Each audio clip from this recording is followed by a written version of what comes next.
পূর্ব দিক থেকে অগ্রসর হতে 11 মাস লেগেছিল। মে মাসে জার্মান নাৎসি বাহিনী নিঃশর্ত আত্মসমর্পণ করে।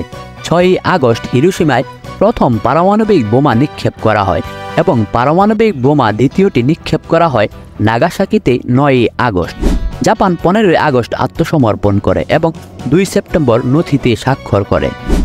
লিটল বয় ও ফ্যাটম্যান পারমাণবিক বোমা নিক্ষেপ করা হয় যাতে লক্ষ লক্ষ মানুষ মৃত্যুবরণ করে, সাথে বিপুল সংখ্যক স্থাপনা ক্ষয়ক্ষতি হয়। 1945 সালের 14 আগস্টে রক্তক্ষয়ী দ্বিতীয় বিশ্বযুদ্ধ রণাঙ্গন লড়াই শেষ হলেও একই বছরের সেপ্টেম্বরে সর্বশেষ জাপানের সৈন্যবাহিনী আনুষ্ঠানিক আত্মসমর্পণের মাধ্যমেই দ্বিতীয় বিশ্বযুদ্ধের পরিসমাপ্তি ঘটে।